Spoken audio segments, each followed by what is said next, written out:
Hi everyone, Michael P. Spradlin back today with chapter 18 of The Enemy Above, and we're about halfway through the book now, and things are really not looking up for Anton and Bubba, so we will dive into that. Please remember that you can search hashtag authors take action, hashtag authors give back, and hashtag books are essential, and you can find all kinds of other authors that are out there sharing their work, sharing readings, interviews, activities, all kinds of stuff that we can offer up during our quarantine period. So let's get to it, but let's not forget to watch out for each other. Let's not forget to check in on people who may need our help, however we may be able to provide it. Maybe it's just a phone call, maybe it's just a text. Somebody that needs a little help getting through this period. Let's look out for them and each other, and always remember that we have a choice every day and that we can choose to be kind. So let's do that. So here we are with chapter 18 of The Enemy Above. Major Von Dusen was angry beyond belief. He was also on high alert. Someone had sabotaged his vehicle. He suspected that a partisan patrol had seen the half-track and used the opportunity to take it out. Now they were lurking in the darkness. He had radioed to command in Borda. They would send another truck as soon as one was available. But in the meantime, he and his team were exposed. He had argued with the sergeant about what to do next. Eberhard hadn't wanted to leave the cover of the half-track with its machine gun and searchlight. But Von Dusen worried about snipers. The half-track made them a target. It was better to head to Borda and let another unit recover the vehicle later. Still, he would not let the sabotage of the half-track interfere with the joy he had felt at all he had accomplished this evening.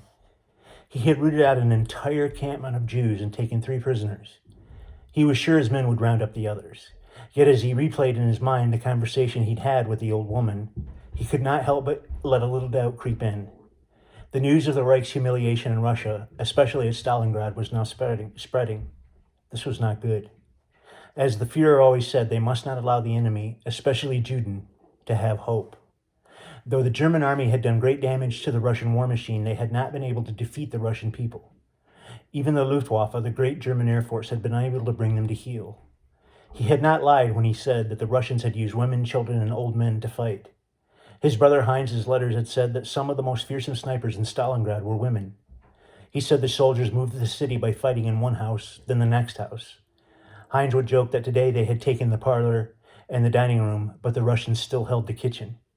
Last night he had reread the most recent note he had received from Heinz. Carl, I realize it has been some time since I have written, and though I am exhausted from the fighting, I owe you a letter. Where to begin? I hope the censors will not read this, but what can I do to stop them? We are near defeat. The Russians will not give up. We are running out of ammo, food, and clothing. The winter freezes us to our bones, yet we fight on in the name of the Führer. But not even the mighty Luftwaffe has been able to break the Russian spirit. We have heard that Russian infantry officers are shooting anyone who attempts to retreat on the spot. How can such a people be defeated? Yesterday we fought in a house in Stalingrad against a Russian squad with nothing more than bayonets. The fighting was brutal, exhausting. The Russians cursed us as we retreated. This was a mistake, Carl. We never should have come here. We have lost so many men, and now there is talk that we must surrender.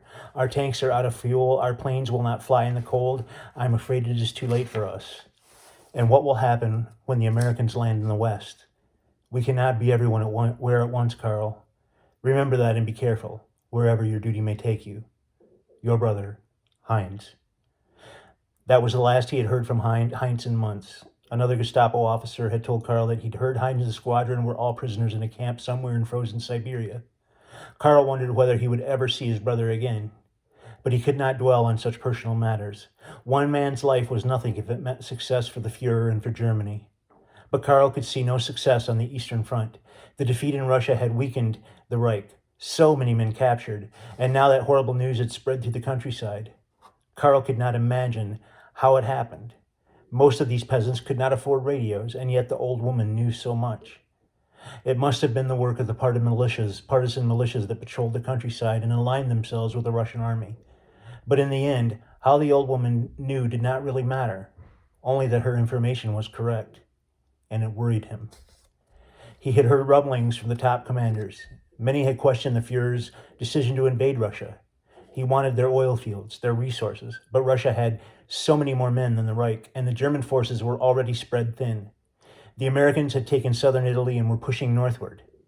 The cowardly Italians had already surrendered. To invade Russia with its rugged terrain, horrible winters, and stubborn refusal to be beaten called the Fuhrer's judgment into question.